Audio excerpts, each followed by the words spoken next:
Assalamualaikum warahmatullahi wabarakatuh.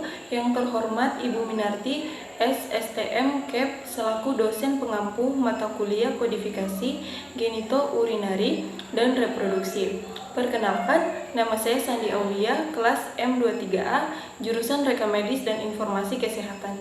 Di sini saya akan membawakan materi tentang malformasi, deformitas, dan abnormalitas. Malformasi, deformitas, dan abnormalitas kongenital adalah kondisi yang muncul saat lahir.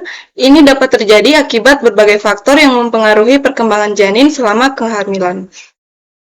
Definisi dan klasifikasi. Malformasi itu sendiri adalah kelainan struktural yang terjadi selama perkembangan janin, yang menyebabkan perubahan bentuk atau fungsi organ. Deformitas yaitu perubahan bentuk tubuh yang terjadi setelah kelahiran, biasanya akibat gaya atau tekanan yang abnormal pada jaringan. Yang ketiga ada abnormalitas, yaitu setiap penyimpangan dari struktur atau fungsi normal yang mungkin tidak selalu terlihat secara fisik. Selanjutnya ada penyebab malformasi kongenital. Yang pertama, faktor genetik. Mutasi gen atau perubahan kromosom dapat menyebabkan malformasi kongenital.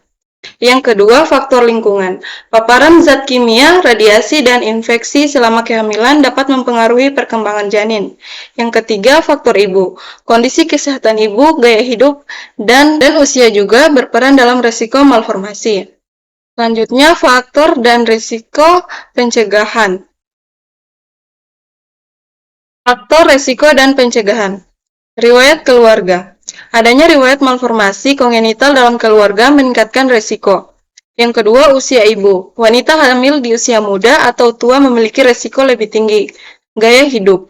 Merokok, minum alkohol, dan menggunakan narkoba dapat meningkatkan risiko. Baik, selanjutnya, diagnosis dan pemeriksaan. 1. Pemeriksaan fisik. Dokter akan memeriksa bayi untuk mencari tanda-tanda malformasi. Yang kedua, pemeriksaan penunjang. Ultrasonografi, röntgen, dan tes genetik dapat membantu diagnosis. Yang ketiga, konsultasi spesialis. Dokter spesialis akan memberikan diagnosis dan rencana pengobatan. Selanjutnya, penanganan medis atau bedah. Yang pertama, pengobatan medis.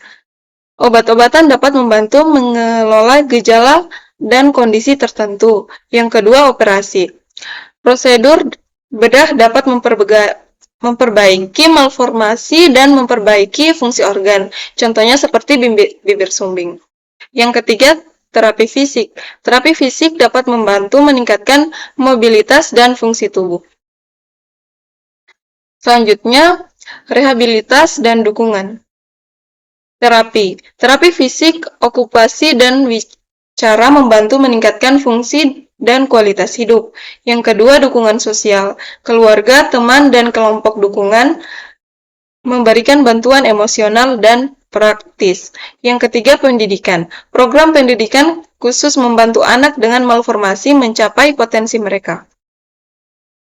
Selanjutnya, dampak psikologis dan sosial.